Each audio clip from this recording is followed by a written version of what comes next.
ने प्रस्ताव स्वीकार कर लिया है? मुझे देवताओं पर तनिक भी विश्वास नहीं है, परंतु देवराज आपके इस तर्क ने मुझे निरुत्तर कर दिया है कि मैं संजीवनी मंत्र से सबको जीवित कर सकता हूं, परंतु स्वयं को नहीं। मेरी मृत्यु की स्थिति में मेरे शिष्यों का भविष्य अंधकार में डूब जाएगा।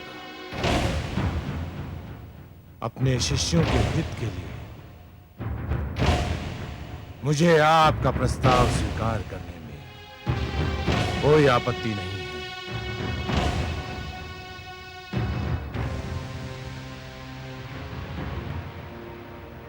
हमें आपका प्रस्ताव स्वीकार है देवराज। हम आपको सहयोग देंगे।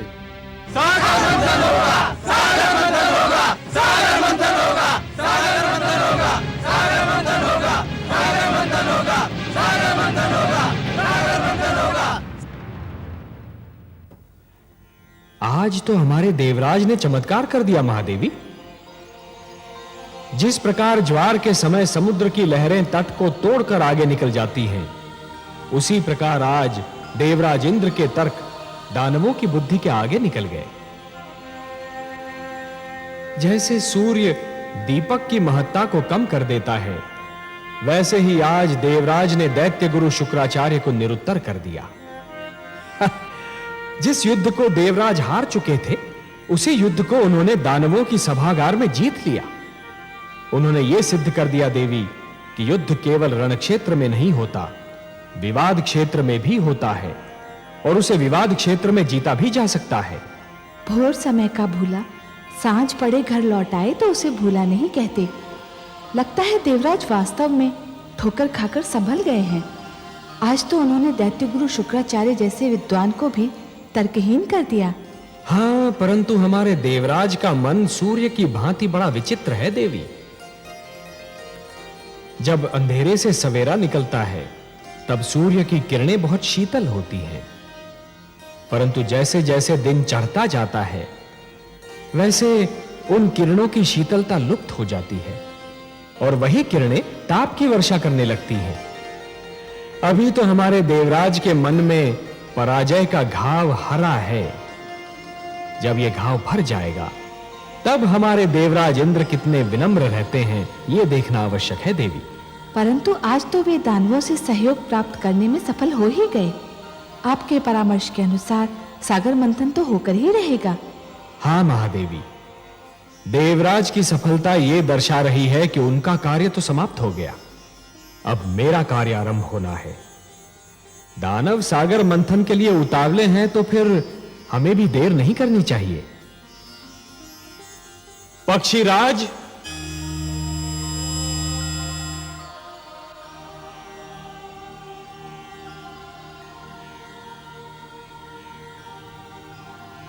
आज्ञा है लक्ष्मीपति। पक्षीराज, आप हमारे सुदर्शन के साथ मंदर पर्वत पर जाइए। जो आज्ञा देवेश्वर।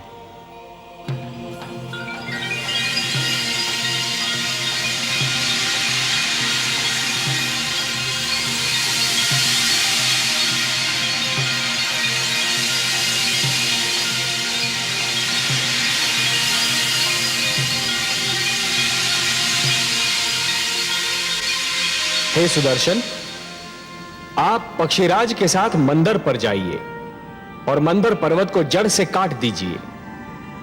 और हे पक्षीराज, मंदर के जड़ से कट जाने पर आप उसे हमारे पुष्पक से बांधकर सागर तट पर ले आइए और फिर हमारे अगले आदेश की प्रतीक्षा कीजिए। मैं आपके आदेश की प्रतीक्षा करूंगा देवेश्वर।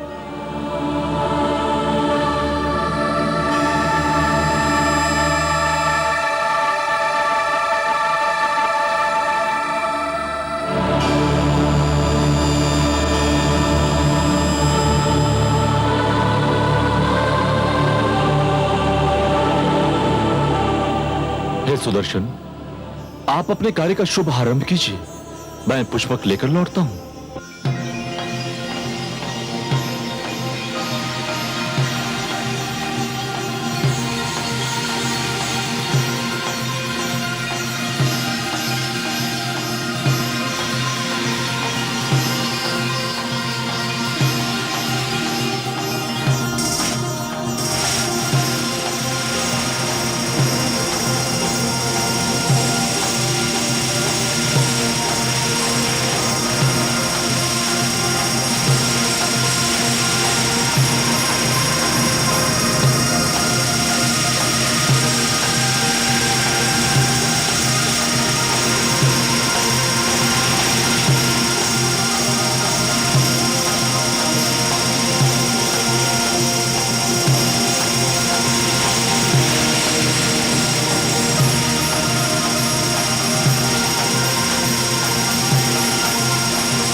अपना वचन याद है देवराज? आपने कहा था सागर मंथन से जो भी निकलेगा वो आपके और हमारे मध्य समानता से बांटा जाएगा। हमने यही निश्चित किया था दानवराज, और हम अब भी अपने वचन पर अडिग हैं। तो फिर ठीक है, सागर मंथन का शुभारंभ होगा। पक्षीराज जैसे ही मंदर पर्वत लेकर आएंगे, मंथन आरंभ कर दिया जाएगा।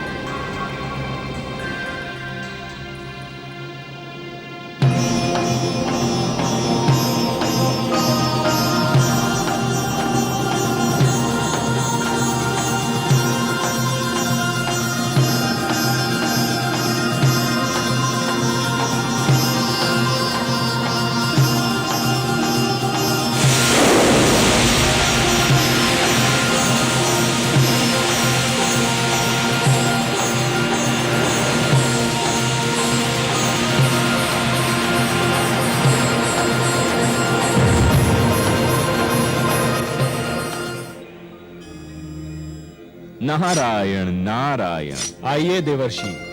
प्रणाम माता। प्रणाम सर्वेश्वर। प्रणाम। आपने बुलाया मुझे? हाँ देवर्षि, हमें आपका सहयोग चाहिए। हे लक्ष्मी नारायण, ये तो आपकी महानता है कि आप मेरी सेवा को सहयोग का नाम देते हैं। आदेश दीजिए। समुद्र मंथन होने वाला है देवर्षि, समुद्र मंथन। परंतु एक समस्या है। वासुकी नाग का प्रयोग डोरी के रूप में होना है, और मंथन के समय उसके मुख से ऐसी भयंकर अग्नि जैसी फुंकारें निकलेंगी कि जो पक्ष उसके मुख की ओर होगा वो झुलस कर मर जाएगा। ये तो सत्य है प्रभु। समस्या ये है देवर्षि कि यदि दानव मरे तो दैत्य गुरु शुक्राचार्य उन्हें पुनः जीवित कर देंगे, और यदि देवता मरे तो उनकी संख्या कम हो जाएगी और समुद्र मंथन संभव ही नहीं हो पाएगा। ये तो चिंता का विषय है देवेश्वर, इसकी ओर तो मेरा ध्यान ही नहीं गया। इसीलिए तो मैं ये चाहता हूं देवर्षि कि पाला बांटते समय कुछ ऐसा हो कि वासुकी की दुम की ओर देवता हो और वासुकी के मुख की ओर दानव हो। इसीलिए मैंने आपको थोड़ा सा कष्ट दिया। नारायण नारायण, आपकी लीला धन्य है प्रभु। देवर्षि, ये केवल मेरी लीला नहीं, आपकी बुद्धि की परीक्षा भी है। वासुकी के मुख की ओर दानव और दुम की ओर देवता। बस ये समझिए कि आपकी क्षमता की परीक्षा है ये। आपको परीक्षा लेने में और मुझे परीक्षा देने में जो आनंद आता है, उसका अनुमान केवल मेरी लक्ष्मी माता को है। क्यों माता? नारायण नारायण।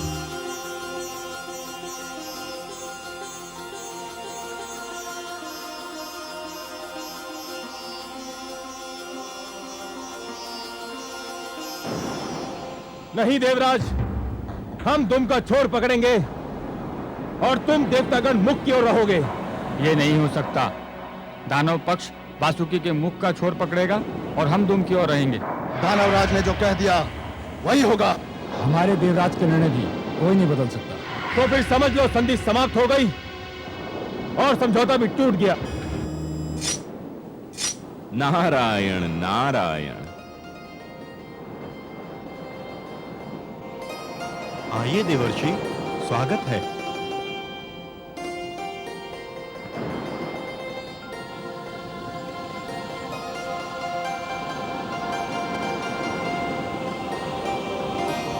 वातावरण का ताप बहुत बढ़ा हुआ दिख रहा है।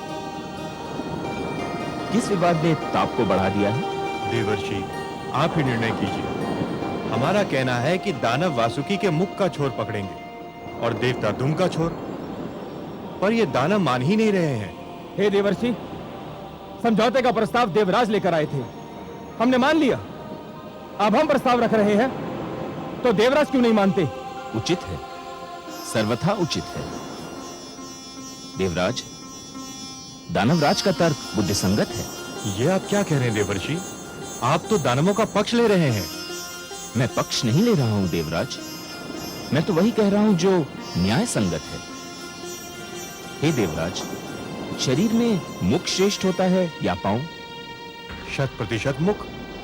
वो ऊपर होता है, ऊंचा होता है, शरीर की पहचान बताता है। तो फिर तो श्रेष्ठ की ओर उसी को ही होना चाहिए जो स्वयं भी श्रेष्ठ हो। क्या कहना चाहते हैं आप देवर्षि?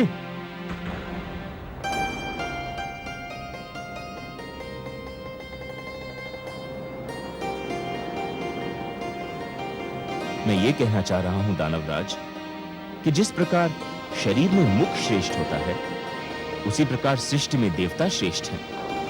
इसलिए वासुकी के मुख की ओर तो देवताओं को ही होना चाहिए। आप हमारा अपमान कर रहे हैं देवर्षि। हमने देवताओं को परास्त किया है, युद्ध क्षेत्र में उन्हें सर झुकाने पर विवश कर दिया था।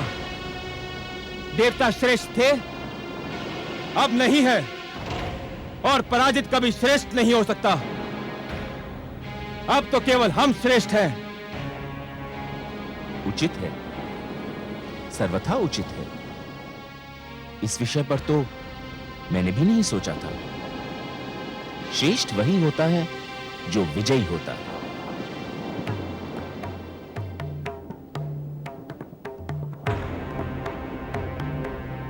हे देवेंद्र, अब इस कटु सत्य को मान ही लीजिए कि विजयी होने के कारण दानव श्रेष्ठ हो चुके हैं।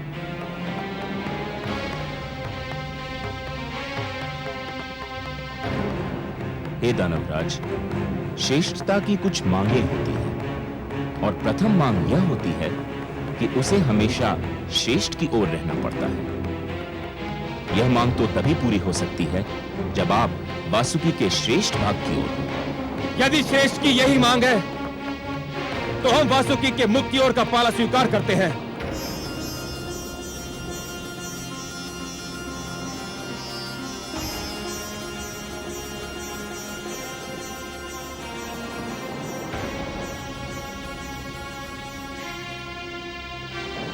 आप वास्तव में श्रेष्ठ हैं दानवराज।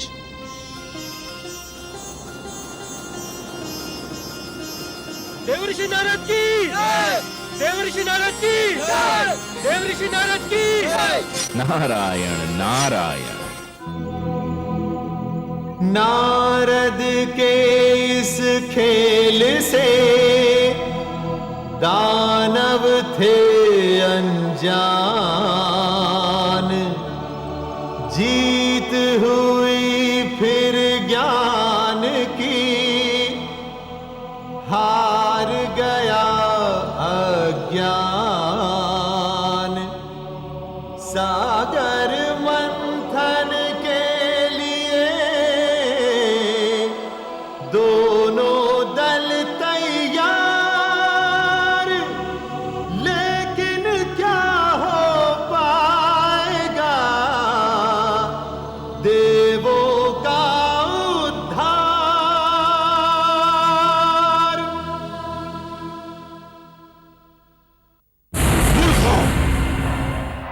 तुम जानते हो कि वासुकी के मुख की ओर रहने से क्या होगा? उसके मुख से ज्वाला के रूप में फुंकारें निकलेंगी और तुम सब झुलस कर रह जाओगे। देवता चतुर हैं और नारद उनसे भी अधिक चतुर। उन्होंने तुम्हें श्रेष्ठ कहकर तुम्हारी प्रशंसा कर दी और तुम उनके जाल में फंस कर रह गए।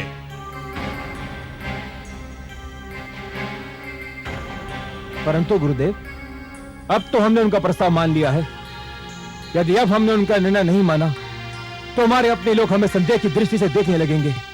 भूल मेरी थी जो मैंने तुम लोगों पर भरोसा किया। मुझे स्वयं वहां पर उपस्थित रहना चाहिए था। अब क्या होगा गुरुदेव? बाण धनुष से निकल चुका है। जाओ, जाकर मंथन आरंभ करो। मुझे स्वयं देवताओं की चतुराई पर दृष्टि रखनी है। जाओ। जो आज्ञा जो आज्ञा गुरुदेव।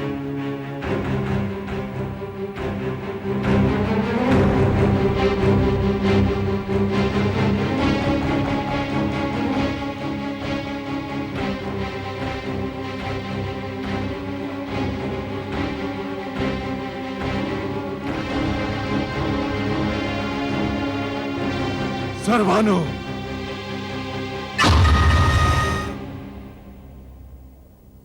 आज्ञा गुरुदेव। सर भानु, समुद्र मंथन होने जा रहा है। मुझे चिंता है कि देवता जितने चतुर हैं, दानव उतने ही मूर्ख। ना जाने मैं कब से उनकी मूर्खता को चतुराई में बदलने की चेष्टा कर रहा हूं। मुझे विश्वास है कि देवता अमृत के बंटवारे में भी चतुराई अवश्य दिखाएंगे। तो फिर आपका मेरे लिए क्या आदेश है? मैं ये कार्यभार तुम्हें सौंपता हूं। तुम ध्यान रखोगे कि अमृत के बंटवारे में कोई पक्षपात न हो। जितना अमृत देवताओं को मिले, उतना ही दानवों को। आप निश्चिंत रहिए गुरुदेव, मेरे होते हुए कोई असमानता नहीं हो सकती।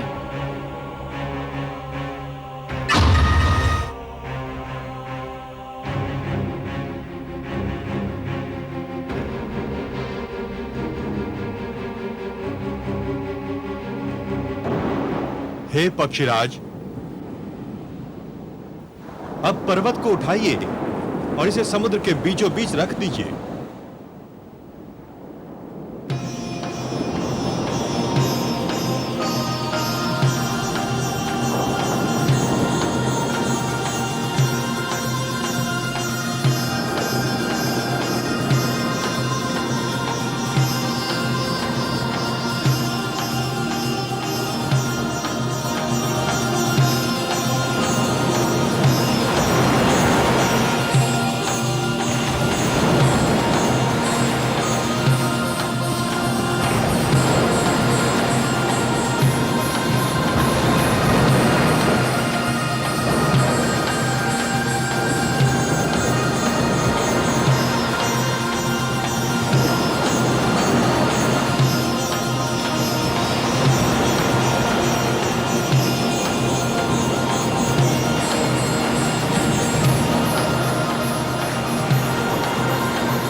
देवराज, अंदर समुद्र तल में टिक नहीं पा रहा। यदि इसे समुद्र के नीचे कोई ठोस वस्तु ना मिली तो ये डूब जाएगा। इसे कोई ठोस आधार चाहिए। तो फिर मंथन कैसे होगा देवराज? कोई उपाय तो करना ही होगा। हम इतने बड़े आकार की कोई ठोस वस्तु कहाँ ढूंढने जाएंगे जिस पर मंदराचल टिक सके? मेरी तो बुद्धि काम नहीं करती। हमें कोई ठोस चट्टान तो ढूंढनी ही होगी। ये जटिल कार्य तो आप देवताओं को ही सुहाएगा। हमें अनुमति दीजिए। दानवराज ठीक कह रहे हैं, हमारे पास नष्ट करने को समय नहीं है। चलो दानवीरो, हो चुका सागर मंथन। ठहरिए दानवराज। देवराज, हम ठहर कर क्या करेंगे? मंथन तो संभव नहीं है। समुद्र मंथन यदि इतना सरल होता, अमृत का मिलना यदि इतना सहज होता दानवराज, तो यह कार्य कब का हो चुका होता। परंतु जैसे नागमणि को प्राप्त करने के लिए जोखिम झेलना पड़ता है, वैसे अमृत प्राप्त करने के लिए कठिनाइयों से तो जूझना ही होगा। परंतु इस कठिनाई का तो कोई उपाय दिखाई नहीं देता। उपाय है। हे देवराज, क्षीर सागरवासी भगवान विष्णु के अतिरिक्त और कोई नहीं जो हमारी सहायता कर सके। हाँ देवराज, केवल वही हमें इस संकट से उबार सकते हैं। हमें लक्ष्मी नारायण से सहायता मांगनी चाहिए। हमें अपने लक्ष्मीपति की स्तुति करनी चाहिए।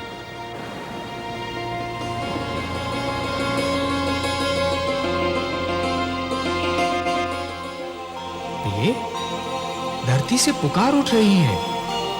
मुझे बुलाया जा रहा है। हाँ कमल नयन, संकट बढ़ रहा है। मंथन असंभव सा लगने लगा है।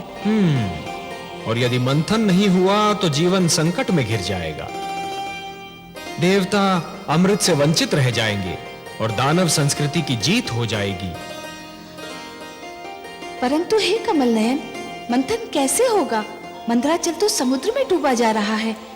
उसे स्थिर करने के लिए कोई महान ठोस वस्तु मिलेगी कहां से भला? प्रिय, मैं धरती और जीवन का पालक हूं। धरती और जीवन की रक्षा करना मेरा कर्तव्य है। मैं मंदराचल को अपनी पीठ पर रोक लूंगा। आप मंदराचल को अपनी पीठ पर रोकेंगे? हां प्रिय, मैं कूर्म का रूप धारण करूंगा। यह मेरा कूर्मा अवतार होगा। दूसरा अवतार, मंदर पर्वत मेरी पीठ पर टिक जाएगा और फिर समुद्र मंथन में कोई कठिनाई ही नहीं होगी। परंतु हे कमल नयन, आपने तो कहा था कि आप मानव लोक पर उसी समय जाएंगे जब मानव कल्याण को कोई संकट होगा। ये तो देवताओं और दानवों का झगड़ा है। इसमें हस्तक्षेप करने के लिए आपको अवतार लेने की क्या आवश्यकता है? हे महादेवी, मैंने कहा ना कि यदि सागर मंथन नहीं हुआ तो दानव संस्कृति जीत जाएगी, और यदि दानव संस्कृति जीत गई तो सर्वप्रथम मानव संस्कृति को मिटा देगी। देवता उनके आगे नहीं टिक पा रहे तो मानव कहां से ठहरेगा? वो तो और भी दुर्बल है, और इसीलिए यह देवताओं और दानवों के झगड़े से अधिक मानव कल्याण का प्रश्न है। मुझे जाना ही होगा। और मैं, क्या मेरे भाग्य में फिर वियोग की घड़ियां लिखी हैं? प्रिय, वियोग के उपरांत जो मिलन होता है उसका आनंद ही कुछ और होता है। वियोग तो मिलन की मिठास बढ़ा देता है प्रिय, और फिर ये वियोग इतना लंबा नहीं होगा। हम शीघ्र फिर मिलेंगे, और ये मिलन इतना सुंदर होगा प्रिय कि आप इसे कदापि नहीं भूल पाएंगी। मैं तो वियोग शब्द सुनते ही उदास हो गई थी, परंतु आपके सुंदर मुख से मिलन शब्द सुनते ही मैं आनंद विभोर हो उठी हूं। कैसा होगा अपना ये मिलन कमल नयन? इस बार आप मेरी भुजा में लीन अवश्य होंगी महादेवी, पर आपका जन्म सागर मंथन से होगा। समुद्र मंथन से जो अनमोल रत्न निकलेंगे उन्हीं के साथ आप भी निकलेंगी। हे महादेवी, अमृत और आप, यही दो तो इस सागर मंथन की सबसे सुंदर उपलब्धियां होंगी। आप प्रेम का प्रतीक हैं, ममता का स्वरूप है, और जीवन के लिए प्रेम और ममता अमृत से कम नहीं देवी। सत्य पूछिए तो प्रेम और ममता तो अमृत से भी कहीं अधिक सुंदर और महान है। अमृत तो केवल देवताओं के लिए होगा देवी, परंतु आप इस सागर मंथन की सबसे महानतम उपलब्धि होंगी, क्योंकि आप ही मानव कल्याण का सर्वश्रेष्ठ साधन बनेंगी।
मानव के हित में सदा लेते हैं अवतार। सागर मंथन का लिया नारायण ने भार। लीलाधर भगवान की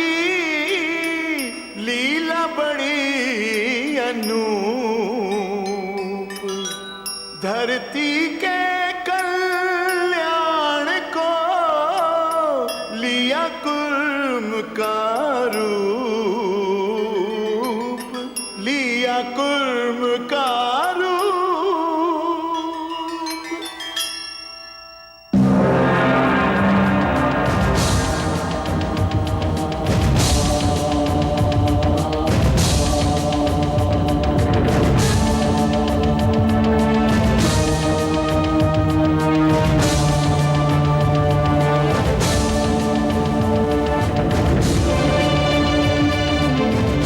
हे देवगण, तुमने मुझे पुकारा, मैं आ गया हूं। यह कूर्म नहीं, स्वयं मैं हूं। मैं सागर तल में जा रहा हूं देवगण। मैं मंदराचल को अपनी पीठ पर धारण करूंगा, फिर मंदराचल कदापि नहीं डूबेगा और तुम देव और दानव सरलता से सागर मंथन कर सकोगे।